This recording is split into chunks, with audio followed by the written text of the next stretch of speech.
नमस्कार, यहाँहरूलाई एबीसी विशेष कार्यक्रममा हार्दिक स्वागत छ। आज हामी 42औं पुष्पलाल स्मृति दिवसको उपलक्ष्यमा उहाँका समकालीन मित्र लक्ष्मी भक्त उपाध्यायज्यूसँग विगतको नेपाल कम्युनिस्ट पार्टीको ऐतिहासिक राजनीतिक पृष्ठभूमि र पछिल्लो राजनीतिक परिवर्तनका घटनाक्रम र वर्तमान सरकारका विषयमा रहेर विविध कुराकानी गर्न गइरहेका छौँ। 2007 सालको क्रान्तिभन्दा हजुर मैले 2006 सालमै राजनीति सुरु गरेँ र 7 सालको क्रान्तिमा म बन्दीपुर कब्जा गर्न भनेर गएको थिएँ। तनहुँको बन्दीपुर कब्जा गर्न भनेर गएको 7 साल माघ 1 गतेको दिन हामीले बन्दीपुर कब्जा गर्न गयौँ। त्यहाँ पछि कर्फ्यू लाग्यो, गोली चल्यो र 6 जना साथीहरूको मृत्यु भयो, देहावसान भयो। र 7 सालको क्रान्तिमा नेपालमा सबभन्दा बढी गोली मान्छे मरेको पनि तनहुँको बन्दीपुरमै हो। त्यसपछि दिल्ली सम्झौता भयो। दिल्ली सम्झौता भएर नेपाल राणा विरोधी आन्दोलनलाई रोक्ने काम काङ्ग्रेस, राजा त्रिभुवन काङ्ग्रेस र कोइरालाहरू र नेहरूले गरे। हामीले राणा विरुद्ध आन्दोलन चलाएका छौँ। राणाको सिपाहीले हामीलाई गोली हान्यो, हाम्रो साथी मरे। तर त्यही राणा प्रधानमन्त्री बनाएर काङ्ग्रेस नेपालमा फर्कने तयारी गरे। हामीलाई त्यो असह्य भयो। राणा विरोधी आन्दोलनमा हामी म त 1 इन्चीले गोली खाएको, मैले 1 इन्चीले सँगसँगै छु। धर्मध्वज भन्ने गुरुङसँग सँगसँगै टाँसिएको छु। उसलाई गोली लगाएँ, मलाई लागेन। मैले उसलाई बोकेर पानी खोल्न लगाएँ र त्यही राणापछि प्रधानमन्त्री बनाएर ल्याएपछि हामीले राणा त्रिभुवन कोइराला मण्डलीहरू जसले नेपालको क्रान्तिलाई धोका दिए, दिल्ली सम्झौता गरे भनेर नेपाल कम्युनिस्ट पार्टीले पर्चा सर्यो। त्यो पर्चा पढेर म पनि नेपाल कम्युनिस्ट पार्टीतिरै लागेँ। म 7 सालदेखि 8 सालको पहिलो महिनामै असारमै म कम्युनिस्ट पार्टीमा प्रवेश गरेँ। लगातार कम्युनिस्ट पार्टीका काम गरिरहेको छु। मैले 7 सालको क्रान्तिदेखि लिएर आज 77 साल नेपाल कम्युनिस्ट पार्टीको सरकार गठन हुँदासम्म पनि म निरन्तर नथाकिकन निरन्तर आइरहेको छु। तर मलाई कम्युनिस्ट बनाउने, मलाई कला दिने, मलाई सिकाउने, मलाई सारा कामहरू गर्ने चाहिँ कहाँबाट पुष्पलाल जोसित मैले अब पार्टी सदस्यता लिएँ। उहाँले मलाई पार्टी सदस्यता दिनुभयो। मैले पार्टी सदस्यताको शपथ खाएँ। त्यहाँबाट काम गर्दै गर्दै आएँ। अब पुष्पलालको बारेमा, पुष्पलाल शहीद गङ्गालालको भाइ हो। शहीद गङ्गालाललाई शोभा भगवतीमा गोली हान्न भनेर राणाहरूले लिएर आए। क्षेत्र पार्टीको बाटो लिएर आउँदाखेरिमा क्षेत्र पार्टीमा आएर उनको घरैतिर आएर केही सोध्न छ कि भने गङ्गालालले भने छैन। तर घरबाट खबर आयो छोरो जन्मियो भन्ने। त्यही दिन छोरो जन्मिएको थियो गङ्गालालको। छोरो जन्मियो भन्ने खबर आयो। खबर गरे। त्यहाँ गङ्गालाल चाँचर गएपछि अब उसलाई गोली हाने, मारे। त्यहाँ यो लास बुझ्न आओ भन्दाखेरिमा पुष्पलाल पनि, पुष्पलाल त्यहाँ 18 वर्षको जति हुँदा 75 सालको ऊ, 81 सालको 6 वर्षको फरक। भाइ 16 वर्षको पुष्पलाल दाजुको लास बुझ्न गए। त्यसपछि म यो राणाको अन्त्य नगराइकन छोड्ने छैन भनेर त्यही कसम खाए पुष्पलालले। 16 वर्षको उमेरले केटोले निस्केपछि उहाँ नेपालको अब विभिन्न ठाउँमा घुम्ने काम गर्नुभयो, विभिन्न नेतालाई भेट्ने काम गर्नुभयो। उहाँ नेपाल राष्ट्रिय काङ्ग्रेसको कार्यालय सचिव बन्नुभयो, कलकत्ता गएर दिल्लीबाट अलि दिन त्यहाँ काम गर्नुभयो। त्यहाँ काम गर्दा पनि योबाट यसबाट पनि मुलुकको आमूल परिवर्तन हुँदैन, देशमा क्रान्ति हुँदैन, राम्रो हुँदैन भनेर त्यहाँ पनि उहाँले विश्वास गर्नु भएन। त्यसपछि उहाँ भारतीय कम्युनिस्ट पार्टीका नेताहरूसित नमो द्विपाद भए, ज्योति बसु भए, अयोध्या सिंह भए, नृपेन्द्र चक्रवर्ती भए, रत्नप्रसाद ब्राह्मण भए, यी नेताहरूसँग ती भारतीय नेताहरू थिए। उनीहरूसँग उहाँले सम्पर्क गर्नुभयो, अध्ययन गर्नुभयो, विभिन्न किताबहरूको अध्ययन गर्दै गर्दै गएर तर नेपालको यता पाल्पा, बागलुङ, पोखरा, पश्चिम नेपालतिर, पूर्वी नेपालतिर नेपालका धेरै भाग घुम्नुभयो र उहाँले निर्णय गर्नुभयो अब नेपालमा कम्युनिस्ट पार्टीको जन्म दिने हो, कम्युनिस्ट पार्टी नभइकन परिवर्तन हुन सक्दैन भन्ने कुराले उहाँलाई विश्वास लाग्यो। यही कम्युनिस्ट पार्टीको पर्चा पढेको, कम्युनिस्ट पार्टीको पत्रिका पढे बापतमा दशरथलाई मृत्यु भयो। दशरथ मरे, उहाँ कम्युनिस्ट भइसक्नु भएको थियो। गङ्गालालले पनि यहीकै पढ्थ्यो के त कम्युनिस्ट पार्टीका किताब पाटन क्याम्पसमा उहाँहरू पाँचवटा पढ्दाखेरिमा यिनै किताबहरू भारतको एउटा ऊ थियो अरे मास्टर, उसले ल्याउँथ्यो अरे किताबहरू, पत्रिकाहरू, त्यो पढेर उनीहरू कम्युनिस्ट मरे। दशरथ गङ्गालाल बनिसकेका थिए। त्यसपछि नेपालमा अब दिल्ली सम्झौता, 7 सालको क्रान्तिमा केही होला कि भनेर हामी सारा साथीहरू लागे। तर 7 सालको क्रान्तिले त्यो एउटा सम्झौताबाट चुङ्ग्याइयो, केही पनि हुन सकेन। पुष्पलालले भन्नुहुन्थ्यो बन्दुक एउटा काना बोकेको बन्दुक अरू काना फेर्या मात्रै हो, राणाको अधिकार शाहलाई दिए। राणाले जे अधिकार लिएका थिए खोसेर, त्यो राणामा खोसेर शाहलाई त्यो अधिकार दिए। केही परिवर्तन भएको छैन, यहाँ बोल्नसम्म पाइएको थियो, यति हो भनेर भन्नुहुन्थ्यो पुष्पलालले। त्यसपछि कम्युनिस्ट पार्टीको 2006 साल वैशाख 10 गते कम्युनिस्ट पार्टी गठन भयो। पार्टी गठन भएपछि उहाँले पहिलो पर्चा भन्नुभयो नेपालमा नागरिक बहाली गर, नागरिक अधिकार बहाली गरेर पहिलो पर्चा छर्नुभयो। त्यसपछि काम गर्दै गर्दै गर्दै गर्दै आएर 8 सालको पहिलो सम्मेलनमा उहाँले अब राणा 7 सालको क्रान्तिमा राणाले काङ्ग्रेसले धोका दिए, अब हामी नयाँ ढङ्गबाट अगाडि बढ्नुपर्छ, आन्दोलन गर्नुपर्छ भन्नुभयो। मातृकाको सरकार बन्यो, प्रधानमन्त्री मातृका बनेर सरकार बन्यो। कम्युनिस्ट पार्टीमाथि प्रतिबन्ध लायो। हामीले कलकत्तामा एउटा सम्मेलन गऱ्यौँ। त्यो सम्मेलनमा पहिलो सम्मेलन थियो। त्यो सम्मेलनमा हामीले राणा त्रिभुवन कोइराला मण्डली जस्तो पछि माओवादीहरूले भनिरहे गोलमेज सम्मेलन, राणा अब तुरुन्तै संयुक्त सरकार गठन गर, संयुक्त सरकार गठन गर्नलाई पहिल्यै एउटा संयुक्त भेला बोलाऊ। संयुक्त भेलाले राजनीतिक सबै राजनीतिक पार्टी वर्गीय समितिको भेला बोलाऊ। त्यो भेलाले अन्तर्गत सरकार गठन गर्ने निर्णय गर्छ र त्यो अन्तर्गत सरकारले संविधान सभाको चुनाव गराऊ भनेर हामीले 8 साल यही सेप्टेम्बरमा हामीले निर्णय गऱ्यौँ, पार्टीले निर्णय गर्यो। संविधान सभाको चुनाव त्यो बेलामा, समानुपातिको चुनाव त्यही बेला हुनुपर्छ भन्ने थियो भनेको। समानुपातिको, सङ्घीयताको, समावेशी, यी सबै जुन अहिले भइरहेका छन् नि, यी सबै कुराहरू पुष्पलालले 8 सालको पहिलो सम्मेलनमा राख्नुभयो। त्यहाँबाट यो सरकारले तुरुन्तै संविधान सभाको चुनाव गराउने र राणाको सम्पूर्ण सम्पत्ति जफ्त गर्ने पार्टीले निर्णय गर्यो। तर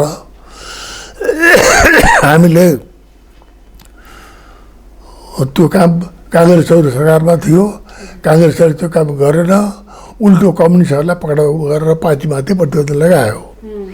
हामी 12 सालसम्म त्यसपछि कम्युनिस्ट पार्टीले तपाईँको नेपालभरि किसान आन्दोलन चलायो, किसान वर्ग सङ्घर्ष गर्यो, किसान आन्दोलन गरियो।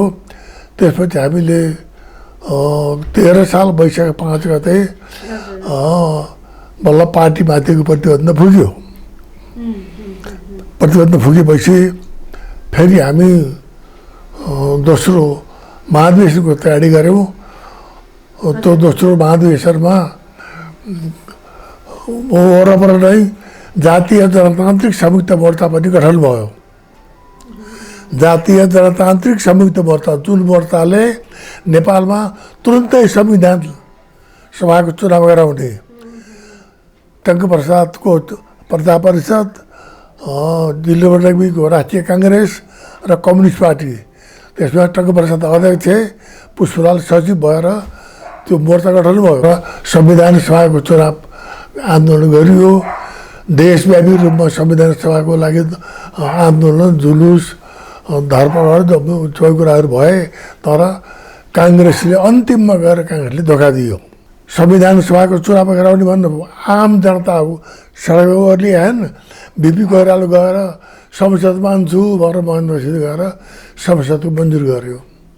धोका दियो, ठुलो धोका दियो। अलिअलि होइन, त्यो बेलामा संविधान सभाको चुनाव भइदिएको भए यो 30 वर्ष पञ्चायती आउँदैन थियो। धोका दियो। त्यसपछि हामी कम्युनिस्ट पार्टीले मात्रै अल्दिन जुलुस गरियो। तर संसदको चुनावमा हामी जाने भन्ने सल्लाह पार्टीको बहुमतको निर्णय भयो र गयौँ। पुष्पलाल मान्नु थिएन। त्यसपछि हाम्रो त्यति बेला हाम्रो पार्टीको दोस्रो महाधिवेशन भयो। दोस्रो महाधिवेशनमा पुष्पलालले नयाँ जनवादी गणतन्त्रको कार्यक्रम ल्याउनु भयो। नयाँ जनवादी गणतन्त्रको कार्यक्रम अत्याधिक मतले पास भयो। तर केन्द्रीय समितिको सदस्य चुन्ने बेलामा रायमाझीको पक्षका मान्छेहरू बढी चुनिएछ। त्यो थाहा भएन, जानिएन, गरेर जानिएन भन्दा पऱ्यो। पछि त्यसबाट काम भएन र 16 सालको काङ्ग्रेसको मत आयो। मैले त काङ्ग्रेसलाई भन्नुहुन्थेँ दोस्रो खबेलका राणा भनेको त्यो छुचा हुन्थे कि छुचा, साथै छुचा हिँड्दापट्टि गोदेर हिँड्ने, हातमा बन्जरो लिने, जसलाई पनि पिट्ने, जे पनि गर्ने। मैले राणा छोरालाई पिटिदिएछु पोखरा पढ्थेँ, बिहा पिटिदिएछु पटक। बाहुनहरूले राणालाई आएर घेरेर मार्छु भनेर टक्रिए। त्यो सुझुन्थ्यो। हो त्यस्तै व्यवहार काङ्ग्रेसहरूको भयो, जसले गर्दा संसदीय व्यवस्था टिक्न सकेन र राजा महराजले टिहरू आधा राख्न पनि दिएनन् र सैनिक कु लागु गरे। अब हामी सब साथीहरू, नेताहरू, कोही जेलमा, कोही निर्वासित, कोही भागाभाग छ, निर्वासित छन्। सारा देशै एक किसिमले तनाव सृजना भयो, भागाभाग चल्यो। त्यसपछि पञ्चायत व्यवस्था लागु गर्यो। यो पञ्चायत व्यवस्थामा 30 वर्षसम्म जुन पञ्चायत व्यवस्था लागु गर्यो, हाम्रो कम्युनिस्ट पार्टीको दरभङ्गा सम्मेलन भयो। दरभङ्गा सम्मेलनपछि पुष्पलालले 18 साल माघ 12 गतेका दिन के भन्नुभयो भने नेपालमा जबसम्म नेपालमा नेपाली काङ्ग्रेस, नेपाल कम्युनिस्ट पार्टी लगायतका सम्पूर्ण पार्टीहरूको संयुक्त भएर आन्दोलन गर्दैनन् त्यति बेलासम्म नेपालको पञ्चायत व्यवस्था अन्त्य हुँदैन। र यो पञ्चायत व्यवस्थाको अन्त्यको लागि राजालाई गिराउनको लागि हामी संयुक्त जनआन्दोलन हुनुपर्छ। यही संयुक्त जनआन्दोलनले नेपालको प्रजातन्त्रको प्राप्तको ग्यारेन्टी गर्छ भनेर पुष्पलालले भन्नुभयो। प्रजातन्त्र यो कम्युनिस्ट पार्टीले छर्यो, तर बिपी कोइरालाले त्यसलाई मानेनन्। हामीले काङ्ग्रेसले आऊ हामीसँग सँगसँगै दाम भएर भन्ने, काङ्ग्रेसले हामीलाई पन्छाउने र राजसित मिसिएर जाने।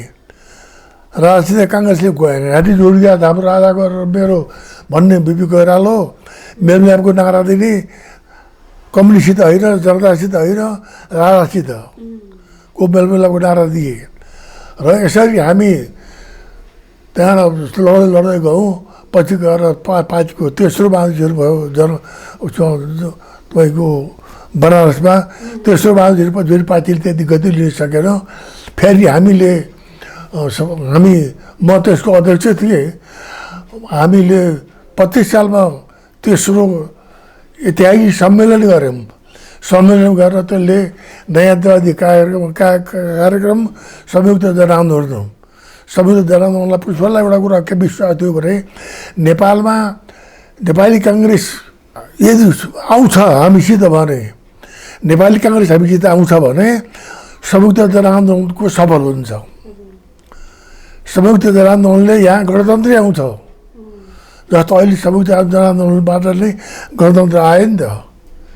आखिर यो क्रान्ति ल्याएको त होइन, आन्दोलनले ल्याएको हो। यो नारा पुष्पलालले सुरुदेखि नै भन्नुहुन्थ्यो। त्यसरी नेपालको जनआन्दोलनमा, नेपालको रान्दी आन्दोलनमा 7 सालदेखिको 17 सालसम्म यसरी आयो। यसरी आयो। अब के गर्ने भन्यो, कम्युनिस्टहरूको पनि विभिन्न घटकहरू भए। अब पुष्पलालले हामी नेपाल कम्युनिस्ट पार्टीलाई लिएर आयौँ 25 सालसम्म। 27-28 सालमा मालेहरूको जन्म भयो, नेकपा मालेहरू भने। त्यहाँबाट फेरि उता अब 32 सालतिर अब त्यो चौथो महाधिवेशन निर्मल लामा मोहन विक्रमहरू हुँदा धेरै घटकहरू हुँदै गए। नेपालभरि पार्टीका घटक भए। काम नारा सबैको नेपाल कम्युनिस्ट पार्टी, नयाँ दलवादी कार्यक्रम, समाजवाद, मार्क्सवाद लेनिनवाद, माओ विचारधारा या माओवाद इत्यादि दर्शन एउटै छ, उद्देश्य एउटै छ, दर्शन एउटै हो। हाम्रा गुरु एउटै भए। हाम्रा शत्रु एउटै हो। हामी भन्छौँ साम्राज्यवाद, सामन्तवाद, भारतीय विस्तारवाद, देशका प्रतिक्रियावादीहरू भन्छौँ। हामी सबैको भनाइ एकै छ। तर ती पार्टीका नेताहरू मिल्न सकेनन्। अब उसलाई दखिलपन्थी भन्छ, उसले उसलाई दखिलपन्थी भन्छ। के मिल्नु त तपाईँहरूको शत्रु एउटै हो, मित्र एउटै हो, दर्शन एउटै हो। फरक भन्यो को थियो भने जम्मा रायमाझीको पार्टी फरक थियो, उसको राष्ट्रिय प्रजातान्त्रिक कार्यक्रम थियो। अरू सबैको नयाँ दलवादी कार्यक्रम थियो। अरू सबैको क्रान्तिको नारा, नयाँ दलवादी कार्यक्रम, सशस्त्र सङ्घर्ष। प्राप्त कसरी गर्ने? सशस्त्र सङ्घर्ष। मसालको हेर्नुहोस्, मालेको हेर्नुहोस्, चौमोको हेर्नुहोस्, आर्को हेर्नुहोस्, मोटो मसाल, पातलो मसाल। अब यसरी विभिन्न पार्टीका घटक जो छन् ती घटकहरू दस्तावेज हेर्ने भने अन्तर देखिँदैन। तर मान्छे अन्तर भएर लामो समयसम्म बित्यो। हामी कम्युनिस्टहरूको, नेपालमा कम्युनिस्टहरू भन्नुहुन्छ भनेदेखि 25-26 सालदेखिको कम्युनिस्टहरूको अत्याधिक बहुमत थियो देशव्यापी रूपमै। मसालले आमुष्मा गर्छ थुप्रो कम्युनिस्ट जनता, मालेले आमुष्मा गर्छ थुप्रो जनता, अर्कोले गर्छ थुप्रो जनतालाई हेर्नुहोस्। कम्युनिस्टहरूलाई पछ्या जनताले, तर ती कम्युनिस्ट मिल्दैनन्। हामीले आएर पछि पुष्पलालकै भनाइअनुसार जबसम्म संयुक्त जनआन्दोलन हामी एक ठाउँ बसेर गर्दैनौँ तबसम्म नेपालको क्रान्तिले सफलता प्राप्त गर्दैन, आन्दोलनले सफलता प्राप्त गर्दैन। त्यसको लागि तपाईँहरू पहिला मिल्नुहोस् भनिन्थ्यो। हामी चौथो महाधिवेशन मालेहरूले सिराहामा गरे। हामीले पनि विभिन्न सरसल्लाह गर्दै गएपछि अब संयुक्त जनआन्दोलन वाम मोर्चा गठन गरौँ, त्यो वाम मोर्चाबाट आन्दोलन सुरुवात गर्ने भन्ने सल्लाह गरियो, जसले गर्दा संयुक्त जनआन्दोलनको तयारी गरियो। हामी वाम मोर्चामा 7वटा मजदुर वाम मोर्चामा छन्। अझ त्यहाँ सबै आएनन्। यिनै प्रचण्डहरूको पार्टी आएन त्यो बेलामा, शम्भुरामको आएन, कृष्णदासको आएन, यसरी 5-7वटा पार्टीहरू आएर उनीहरूले संयुक्त जनआन्दोलन भन्ने एउटा कमिटी गठन गरे। र त्यही संयुक्त जनआन्दोलन र संयुक्त वाम मोर्चा दुईवटा मिलेर त्यति बेलासम्म बिपी कोइराला हुँदासम्म काङ्ग्रेस छोइन्छ पनि छिटो पर्ला जस्तो गर्थे कम्युनिस्टहरू त छोइन पनि चाहन्न त्यो बिपी कोइरालो त्यो त्यो खालका थिए तर पछि आएर गणेशमानले के भने त्यही भने हामीले 36 सालमा एउटा जनसङ्ग्रहमा एउटा नारा राख्यौँ 5 वटा पूर्व शर्त पुरा नगरिकन जनसङ्ग्रह नगरा यो जनसङ्ग्रहको परिणाम निर्दलको पक्ष हुन्छ हाम्रो बहुदल पक्ष हुन दिन्न यी 5 वटा पूर्व शर्तहरू खडा गर भएर कम्युनिस्टहरूले माग गरेका थियो त्यो मागमा गणेशमानको मन्जुर थियो बिपी कोइरालाले गणेशमानले आफूले भनेको छ हाम्रो पछि उसमा के थाहा बिपी कोइरालाले गाली गरे अरे किन मानिस त्यो कुरा भनेर गाली गरे भन्यो पछि आएर यही पुष्पलालले बनारसमा गणेशमानलाई भेट्न गयो दाई भाइ दाई भाइ भन्दै उनीहरू दुडाले दाई ए भाइ के छ हिँड्या छ एक्लै त्यहाँबाट पछि भाइ यता संयुक्त आन्दोलनको लागि मिलेर जाम भनेर प्रस्ताव राखे पुष्पलालले बिपी कोइराला मान्ने गणेशमानले खै कोइरालावादीहरू चाहिँ म सल्लाहकार छु के भन्छन् भनेर भने गणेशमानले भनेर भन्नु पछि बिपी कोइराला राजासँग घाँटी जोड्छु भनेर आए पिएललाई पुष्पलाललाई दाम भनेको थिएँ पुष्पलाल आउनु मान्नु भएन जान्न हामी क्रान्ति नेपालको एउटा पश्चिमबाट पूर्वबाट हामी जनआन्दोलन सुरु गर्छौँ वर्ग सङ्घर्षबाट हामी आन्दोलन पुरा गर्छौँ हामीले हतियार उठाउँदैनौँ हामीले शान्तिपूर्ण बाटोबाट पुरा गर्छ आन्दोलन भएर पुष्पलाल मान्नु भएन र उहाँ वहीँ बस्नुभयो त्यसरी मृत्यु त्यो बेलामा त्यहाँबाट पछि आएर तपाईँको जब वामपन्थीहरू कम्युनिस्टहरूले मिलेर जाने भन्ने सल्लाह वाममोर्चा गरेर भयो काङ्ग्रेसको गठन भएर हामीले दुईवटा शक्ति मिलेर आन्दोलनमा गएको थियौँ 50 दिन पनि लागेन राजा घुँडा त्यागिहाल्यो हामी 7 गते सुरु गऱ्यौँ 10 गते हाम्रो आन्दोलन उल्यो बिचा एकछिन चैत 1-2 गतेतिर एकछिन हराउँछ कि हराउँछ अलिक हाइर पर्छ कि जस्तो देखा पऱ्यो तर पछि गएर चैतको 10-12 गते पाटनबाट सुरु गरिदियो कविता गरेँ भक्तपुर कविता गरेँ पाटन कविता गरेर जब अगाडि बढेको थियो आन्दोलनले सार्थक रूप लियो र सफलता प्राप्त गरियो ले खाएको प्रजातन्त्रको पुनर्बहाली महेन्द्रले जुन खाए 17 सालमा महेन्द्रले जे खाए त्यो बेला बल्लाएर वीरेन्द्रको पालामा हामीले त्यसलाई ओगल लगायौँ त्यसपछि हामी चुनाव देशको अवस्था इत्यादि चल्दै गयो कहिले काङ्ग्रेस कहिले कम्युनिस्ट सरकार बन्दै गयो अगाडि बन्दै गयो फेरि माओवादीहरूले 52 सालबाट उहाँहरूले हतियार लिएर जङ्गल सुरुवात गर्नुभयो हाम्रो पनि नारा 14 सालमा अथवा 8 सालको पहिलो सम्मेलनमै हामीले के गरेर भने नेपालमा मार्क्सवाद लेनिनवाद माओका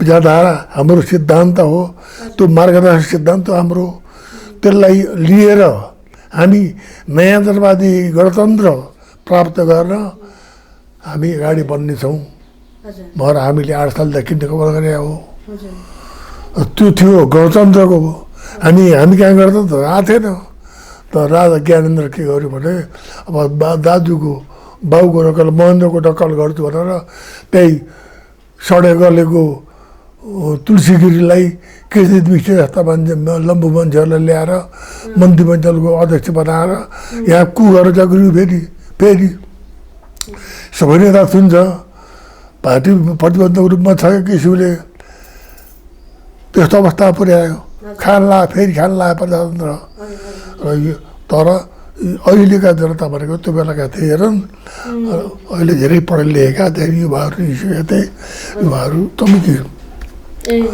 तर एउटै कुरो के थियो भने यो नेपालको यति लामो सङ्घर्ष यति लामो हाम्रो क्रान्ति यति लामो हाम्रो जनसङ्घर्ष आन्दोलन यी सबै कुराहरू पुष्पलालका लाइन थियो पुष्पलालले राजनीति प्राप्त गरे बाटो नेपालमा नयाँ जाति गणतन्त्र र समाज वैज्ञानिक समाज जाने पृष्ठभूमि तयार गर्ने जनवादी गणतन्त्रले सोभियत संशोधनवाद भन्यौँ, सोभियत संशोधनवाद हो। तर माले मसाल यिनीहरूले भने सोभियत सामाजिक साम्राज्यवाद त्यो बढी थियो। सोभियत संशोधनवाद त्यो भारतीय कम्युनिस्ट पार्टीले सोभियत संशोधनवाद भन्यो। भारतीय कम्युनिस्ट पार्टीले 22मा नै सोभियत संशोधनवादीहरूका एक ऐना भन्ने किताब निकालेको थियो। र हामी त्यो ढङ्गले गयौँ भने यसरी रान्डी लाइनमा एक ठाउँमा हुँदाहुँदै पार्टी 10 टुक्रामा विभाजित भयो। यो दुःखद पक्ष हो। नेपाल कम्युनिस्ट आन्दोलनको सबभन्दा दुःखद पक्ष। त्यही पक्ष अहिले पार्टीलाई दुःख गरेर हेरेर जे गरेर क्रान्ति गरेर जङ्गलमा गएर प्रचण्डले जङ्गलमा गएर मान्छे मान्नुभयो नि त। मान्छे मऱ्यो नि त्यो बेला अनिखेरि सत्ता पक्ष सरकार पक्ष प्रतिपक्षले गर्दाखेरि मऱ्यो। तर हामी अहिले कम्युनिस्ट, हामी एउटै बाटोमा छौँ। हामी कम्युनिस्ट हौँ। हामीले यहाँ नयाँ जाति गणतन्त्र प्राप्त गरिसकेका छौँ एक किसिमले। यो नै एक किसिमले नयाँ जाति गणतन्त्र, अहिलेको लोकतान्त्रिक गणतन्त्र भनेको नयाँ जाति गणतन्त्र हो। हामीले गणतन्त्र ल्याइसक्यौँ। अब हामी यसैलाई लिएर वैज्ञानिक स्वायत्तमा जानुपर्छ भनेर जब पार्टी जनताको जनवादको नारा लिएर पार्टी एक बनाएर चुनावमा हाम फालिसकेका पार्टी आएर अहिले आएर बेमौसमको बाजा अहिले के को झगडा हो अहिले? त्यो प्रत्यक्ष किन उफ्रेर गएर भ्याउँछ अहिले काम नपाएर? त्यो लारबासी पनि हुन्छ। इमान्दारी साथ भन्नुपर्छ। केपी ओलीले पार्टी महाधिवेशनमा अध्यक्ष चुनेर आएको हो। अध्यक्ष चुनेर आएको हो। फेरि महाधिवेशन भएको छैन। त्यो महाधिवेशन नभइन्छ उही अध्यक्ष हो। जब पार्टी हामी एक भएर मान्यो हो। प्रचण्ड महाधिवेशनबाट चुनेर आउनुभयो। पार्टी मिल्यो, दुडामा अध्यक्ष भनियो हामीले। यो पहिलो यो दोस्रो भनेर भनियो। त्यसरी मिलेर नखाएर, त्यसरी मिलेर पार्टी सञ्चालन गरेर, त्यसरी मिलेर तपाईँको देशमा विकास निर्माण कामहरू लगाएर आज प्रतिक्रियावादीहरू हामीलाई हाम्रो हेरिरहेका छन्, रमाएका छन्, कति खुसी भएका छन्। आज केही पनि परिवर्तन भएको छैन। यो परिवर्तन अलिअलि भएको हो, बिस्तारै। अब आमूल परिवर्तन गर्नु पर्यो।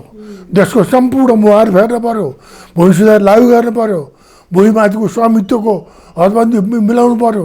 सारा कामहरू यथावत कायम छन्। पार्टी सम्पूर्ण नेताहरू जिल्लामा जाने, पार्टी सङ्गठन गर्ने, विदेशी के अरे भारतले नेपालमाथि अनेक बोलिरहेको छ। अनावश्यक जब नेपालमा राजनीतिक पार्टीका नेताहरूको झगडा हुन्छ त्यति बेला हुन्छ भारतले एउटो बोल्छ, नेपालमाथि हस्तक्षेप बोल्छ। त्यो कुरा नबुझेर अहिले अध्यक्ष हुन्छ कि प्रधानमन्त्री हुन्छ।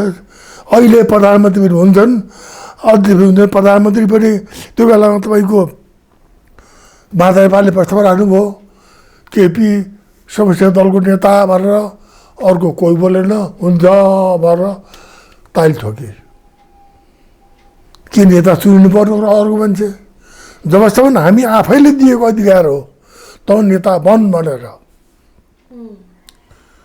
यहाँ ठुलो अपराध नगरिकन सामान्य कुराहरूलाई लिएर पार्टीमा विवाद खडा गर्नु अहिले राम्रो हो थिएन, होइन, राम्रो होइन।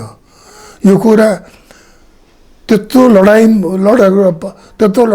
लडेर आज मर्छु कि भोलि मर्छु कि त्यो अवस्थाबाट आएको प्रचण्ड अहिले पद र पैसामा हिँड्ने होइन। उहाँले साथ मनमा खानले पठाउनु भनिदिनुहुन्छ। उहाँले राम्रो राजनीति गर्नु प्रचण्डले। देशमा कम्युनिस्ट पार्टीको राम्रो राजनीति, इमान्दारी, अनुशासित र सम्पूर्ण कार्यकर्तालाई भनौँ प्रचण्ड सबभन्दा नाम ठुलो त्यो हुन्छ। माओले कुन प्रधानमन्त्री खाएर आज किन अरूको नाम लिँदैन? माओको नाम लिनुपर्छ हामीले। माओवाद किन भन्छौँ हामीले?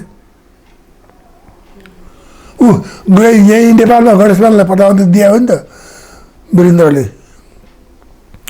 खानु भन्ने भट्टराईले खाए प्रधानमन्त्री। प्रधानमन्त्री नै ठुलो कुरो होइन। पार्टी नेता ठुलो कुरो हो, त्यो दर्शनलाई लागु गर्नु ठुलो कुरो हो। हामीलाई मलाई भन्नुहुन्थ्यो भने असाध्यै मेरो त मन दुखिया छ, किनभने हामीले म कम्युनिस्ट पार्टीको सदस्य नै भएको 8 सालको सदस्य हुँ म। अहिले 69 वर्ष भइसक्यो, 70 वर्ष भयो। राजनीति गरेको 70 भयो, मैले 6 सालदेखि राजनीति गरेको हुँ। 91 वर्ष भयो, 70 वर्ष राजनीति गरेको भयो मैले। मैले संसद खाएको छैन, मन्त्री खाइन, कुनै नियुक्ति खाइन, कुनै यो पार्टीबाट 1 पैसा खाएको छैन मैले। घरको सम्पूर्ण सम्पत्ति सिद्धाएर काम गर्ने हो र पुष्पलाल जस्तो हुनुपर्छ। एउटा छोरो 22 वर्षमा गुमेर भन्नुहोस् त, 22 मा केटाकेटी छ अहिले हाम्रो केटाकेटी, अब नदी जोडिया 24 वर्ष केटाकेटी छ भन्छ मैले। 22 वर्षको केटो फाँसीमा उभिएको छ। हिम्मत हुनु पर्यो देशको लागि। 24 वर्षमा पुष्पलालले कम्युनिस्ट पार्टीको घोषणापत्र अनुवादन गरे हन्। 24 वर्षको केटो भन्नुहोस् न। त्यसरी उनीहरूले पुष्पलालले त्यो नेपालमा सुरुदेखि नै उहाँले अर्ध सामन्ती अर्ध उपनिवेश देश हो नेपाल भन्नुभयो। अर्ध सामन्तीबाट हामीले मुक्त गरायौँ अहिले, तर अर्ध उपनिवेशबाट मुक्त भइसकेको छ नेपाल। अहिले पनि भारतले अनेक षड्यन्त्र गर्छ यहाँ माथि, नेपालमाथि। नेपाल अहिले पनि अर्ध उपनिवेश छ। अर्ध उपनिवेशबाट हामी मुक्त भएको छैनौँ, अर्ध सामन्तबाट मुक्त भयौँ। देश व्यापक गर्मी अवस्थामा छ, अशिक्षित अवस्थामा छ देश। त्यसलाई निर्माण गर्ने, बनाउने, सम्झाउने यहाँ आपसमा हार्दिकता पार्टीका नेताहरू। अब फल्लाको बोलचाल बन्द छ अरे, लो बोलचाल बन्द, नेताको बोलचाल बन्द। माथिल्लो घरको कुखुरा तल्लो घरले चोरेर बोलचाल बन्द भयो जस्तो गाउँठाउँमा हुन्छन् नि। माथिल्लो घरको कुखुरा तल्लो घरले चोरेर खाइदियो, त्यहाँ त बन्द हुन्छन्। अहिले हाम्रा नेता बोलचाल बन्द छ अरे। यो क्लास भएन, अध्ययन भएन नेताहरूमा। मैले देखेँ अध्ययन नै भएन। अनि लिउसावतीले भने हेर्न, अच्छे कम्युनिस्ट कैसे बने, असल कम्युनिस्ट कसरी बन्छु भन्ने कुराको चिन्ता लिएन। त्यो सम्बन्धमा चिन्तित हुनु पर्यो नेताहरू। पत्रिका अखबार नपढ्ने, किताबै नपढ्ने, किताब यो पढ्न भने लिएर गएर घर आने, थन्काउने, दिनभरि भाषणमा हेर्ने, बेलुकी भएपछि सुत्ने। यसरी हुँदैन। असल मान्छे बन्न सकिन्न। असल मान्छे बन्नलाई तपाईँको त्याग चाहिन्छ, इमान्दार चाहिन्छ, अनुशासन चाहिन्छ। पुष्पलाल असल मान्छे भन्नुभयो। कसैको दर्शनले केही गरे होइन, कसैको नाराले केही गरे होइन। पुष्पलालले दिएका नाराले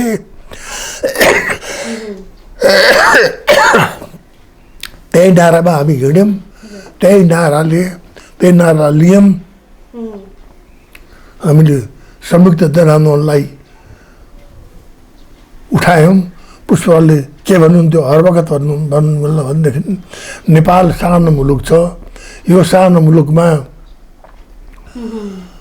क्रान्तिको मात्रै कुरा गरेर पनि के गर्ने र जबसम्म शान्तिपूर्ण बाटोबाट फड्को मार्न सकिन्छ भने संयुक्त जनआन्दोलनबाट अगाडि बढौँ, मलाई विश्वास छ विजय भइन्छ भन्नुहुन्थ्यो।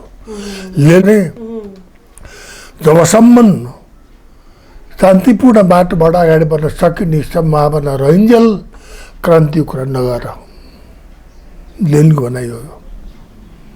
नेपालमा बन्दुकै बोक्नुपर्छ भन्ने पनि छैन। नेपालमा हामीले देखियो यो अहिले गएका आन्दोलनहरूमा जुन शान्तिपूर्ण ढङ्गबाट हामीले आन्दोलनलाई उठाएर लिएर अगाडि बढ्यौँ, त्यही आन्दोलनले सफलता प्राप्त गर्यो, गणतन्त्र त आयो, संविधान सभा चुनाव गरायौँ, संविधान बनायौँ, गणतन्त्र पनि आयो। अब हाम्रो बाटो त्यसलाई हामी यो गर्छौँ ल्याउँछौँ भनेपछि हामीले हिजो जे भनेका थियौँ हामीले विकास गर्छौँ, हामीले बाटो बनाउँछौँ, सारा देश विकास गर्छौँ, देशलाई जनतालाई धेरै माथि उठाउँछौँ, राजनीतिबाट हामी जनतालाई अधिकार पुरा दिन्छौँ र यो सामन्ती शोषण, यो दलाल नोकरशाही पुँजीपतिहरूबाट भएका शोषण, अनेकका फटाहरूबाट भएका शोषण, सामन्ती ठालुहरूबाट भएका शोषणहरू, सारा शोषणलाईबाट हामी मुक्त गराउँछौँ, जनतालाई मुक्त बनाएर देशलाई एउटा सुरौलो भविष्य दिलाउँछौँ भनेर हामीले कसम खाएका छौँ जनतामाझमा गएर भनेका छौँ। हिजो हाम्रो पार्टीलाई बढ्दो भनेका छौँ, हाम्रो पार्टीमा लाग्यो भनेका छौँ, कम्युनिस्ट पार्टीमा लाग्यो आउनुहोस्, हामी यहाँबाट सामन्तवादलाई उखेल्न फ्याँक्नेछौँ, हामी साम्राज्यवादलाई यहाँ पढ्न दिन्नौँ, भारतीय विस्तारवादलाई पढ्न दिन्नौँ, हामी यहाँ देशलाई हामी यसरी लानेछौँ भनेर हामीले मुठी बसेर बास गरेका छौँ भनेका छौँ। त्यो पुरा गर्नु पऱ्यो नि। आएर कलर यो यहाँ अध्यक्ष तखानी कि मखानी, प्रधानमन्त्री तखानी कि मखानी भन्ने हो। प्रधानमन्त्री यी नेताहरूले प्रधानमन्त्री खान कर लाउनु पर्छ। प्रधानमन्त्री खानुहोस् क्या तपाईँ अहिले भएर कर लाउनु पर्ने। म प्रधानमन्त्री खाइहाल्छु पाइहाल्छु, खै त मैले केही खाइनँ के, केही भएको छैन के, संसदले खाइन। मैले त अहिले पनि लाग्छ यो संसद भनेको बुर्जुवाको घर अगडा भनेर लेले जुन भने अहिलेको ढाँचा हेर्दा त्यही सम्झन्छु।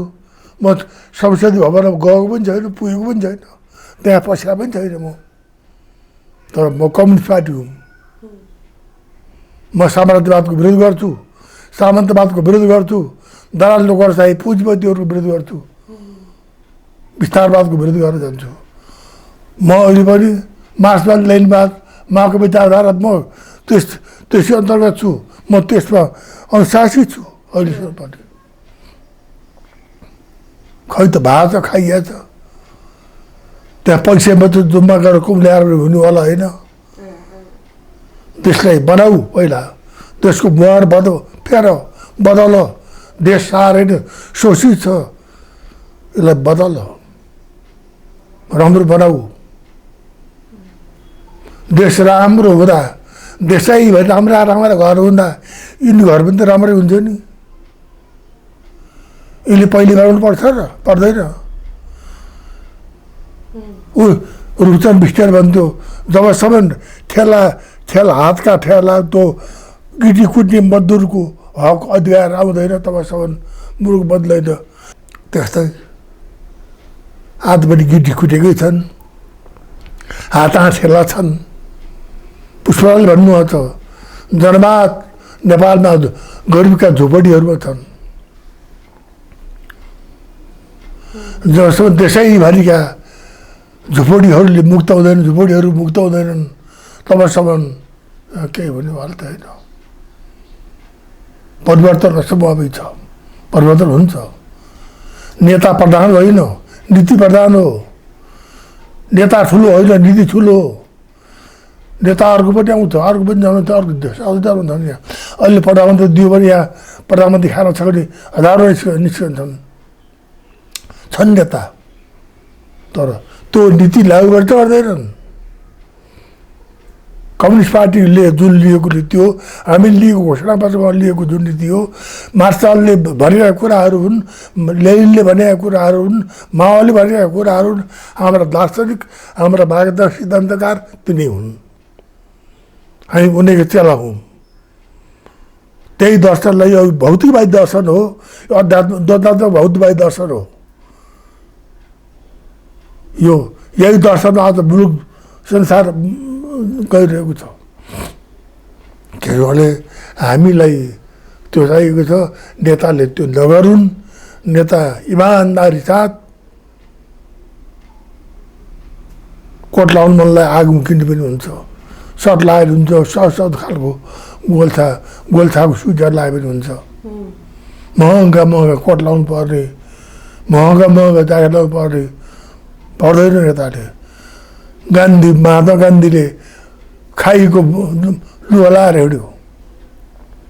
त्याग चाहियो, तर त्याग नदेखाइकन मान्छे मुलुक बन्दैन, कोही भविष्य जसले बन्दैन देश, कोही सपुतहरूले ज्यान नदिइकन नमरिकन। त्यही हो, सबै जनताले गर्ने होइन। कुनै मुलुकमा कुनै देशमा एउटा दुईवटा नेताले छन् जुन नेताले मुलुकको अनुहार बुहार फेरिदिन्छ। त्यो त्याग हुन्छ, बलिदान हुन्छ, उसित उसँग इमान्दारी हुन्छ, अनुशासन हुन्छ। त्यो काम गरिदिउन् यिनले पनि, अहिलेका पनि गरिदिउन्। हाम्रो यही चाहना हो। म त कम्युनिस्ट पार्टीमा काम गरेको मान्छे भनिसकेँ मैले। अहिलेसम्म म कम्युनिस्टै छु, म कम्युनिस्ट हुँ। मैले मार्क्सवाद लेनिनवाद महाविचारधारालाई यसरी टाँच्छ र यहाँ बसेर बुटी खाएर 8 सालमा मैले कसम खाएको छु। पार्टी सदस्य लिँदाखेरिमा म नेपालमा आफ्नो स्वार्थभन्दा मुलुकको स्वार्थलाई अगाडि राखेर बलिदान दिनेछु भनेर 8 सालदेखि कम्युनिस्ट पार्टीमा लागेको हुँ। मैले घुस खान्छु भनेर शपथ खाएको थिइनँ। हामी त्यो इमान्दारी साथ बसिरहेका छौँ। त्यसरी बसुन्, काम हरेक कुराहरू काम गर्नु। मुलुक रोएको छ अहिले। यहाँ काठमाडौँमा तपाईँको 61जना सदस्यहरूले सही गरे। ती एकपट्टि सही गरे होलान्, अब त्यसलाई दबाब दिए होलान्, त्यसले गाली गरे होला कसैले। तर उनीहरूको आत्माले के भन्यो भने पार्टी फुट्यो, बर्बाद हुन्छ, पार्टी फुट्यो भने देश खत्तम हुन्छ। फेरि यति यहाँ आउनुलाई हामीलाई 100औं वर्ष लाग्छ, 1000औं वर्ष लाग्छ। आज पार्टी चुलीमा पुगेको बेलामा पार्टी फुट्न आँट्यो भएर असह्य भएर सही गरेर गयो तिनीहरू। असह्य हो, त्यो असह्य हो। म हिँड्न सक्दिनँ, म घर घरै गएर कल गरेर तु कहाँ पुगेको थिएँ। म जान सक्दिनँ। पहिलो नम्बरमा आँखा देखिदिनँ। हेर्नुहोस्, मैले जस्तो यहाँ अहिले हेरेको छु तपाईँहरू अनार देखेँ होइन, शरीर देखेको छु। आँखा देखिदिनँ, पढ्नु केही नि सक्दिनँ। ऊ पढ्ने मेरो यस्तो यसले यो नम्बर तपाईँले फोन गर्नुभयो, त्यो फोन नम्बरहरूको नम्बर यसले हेर्ने बल्ल नम्बर दिएछु। म केही पनि गर्न सक्दिनँ। आज यो अवस्था छ। मलाई कम्युनिस्ट पार्टी श्रद्धा छ, माया छ।